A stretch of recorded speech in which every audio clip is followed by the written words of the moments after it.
One of the issues we've talked about many different times on this program is the fact that food manufacturers are always going to run into trouble when they mislabel their products. It causes consumers to buy their products thinking they're getting one thing when in reality they're getting something completely different that they otherwise likely would not have purchased.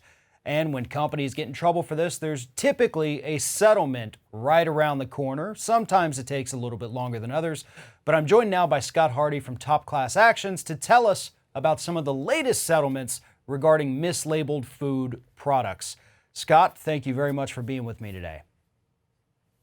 Great to be here, Farron. Thanks for your time. No problem. So what are we looking at here? We've got two major ones, several $1 million right now on the table. Start with this Wesson cooking oil. Tell us what that one's about. Sure. So the Wesson all-natural cooking oil class action. The class action alleged that you've got the Wesson cooking oil. They've got on the label says it's all natural, and the scientists that are connected to the lawyers here said, wait, there's actually genetic modified organisms, GMOs, within this cooking oil, so you can't say it's all natural. So they went to battle on this for a while. It's actually for a couple of years, since 2014, and now we had this settlement. Now, this one isn't a huge settlement. You're not going to get a big check out of it, but everybody buys cooking oil. If you cook, at least you buy cooking oil, and you can claim up to 30 bottles without proof of purchase at 15 cents a bottle, which means you can get a check for $4.50. Go online, spend your 30 seconds confirming that you bought this cooking oil, and in theory, you'll get a check within about 6 months to a year for $4.50. And people say, come on, Scott, this is just a $4.50 check. Why would I bother? Well, where else can you spend 60 seconds online and get paid $4.50? I don't know a place. Exactly, and not to mention the fact that a big part of this settlement too is that ConAgra, who owns Wesson cooking oil, they've agreed to change the labeling. So that's a big part of it as well. Not just the $4.50, whatever that consumers can get off it. It's that this class action actually changed the way the company is going to market their products. And that's always one of the best outcomes that we get from these. And that's why these class actions are so important. So they've agreed to change the label, although they're also maintaining, we didn't do anything wrong in this. We were totally right, but we're still going to pay people and change the way we're doing everything. But we didn't do anything wrong, we promise.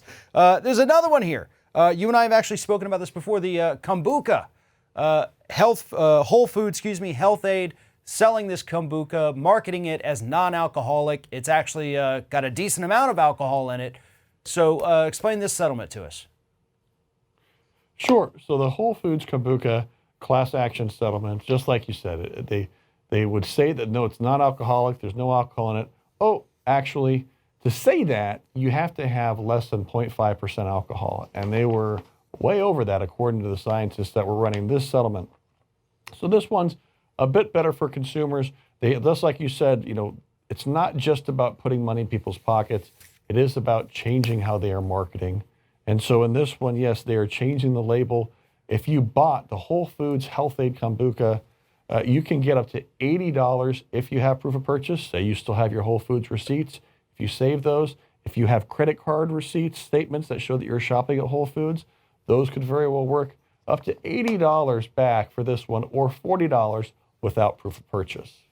So this is a pretty, especially compared to the other one, pretty significant, right? I mean, $40, $80, whichever part you may qualify for, it's a decent amount of money for consumers. That for some people may be a trip to the grocery store. So don't miss out on these. I know there's deadlines here. What are we looking at in terms of the deadlines for either of these settlements? Wesson, it's coming up within the next 2 months. You've got to get that one submitted very quickly, definitely I believe by the beginning of August. If not sooner, you don't want to wait. While with the Kombucha, you've got to have it submitted by the end of August as well. So both of these settlements have deadlines associated with it, beginning of August or end of August.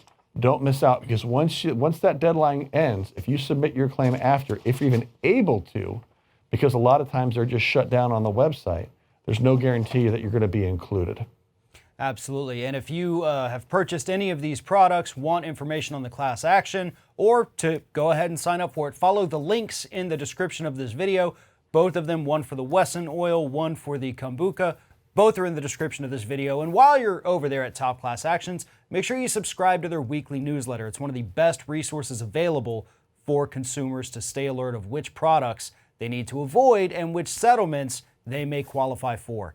Scott Hardy, Top Class Actions, always a pleasure talking to you. Great talking to you too, Farron. Thank you, sir.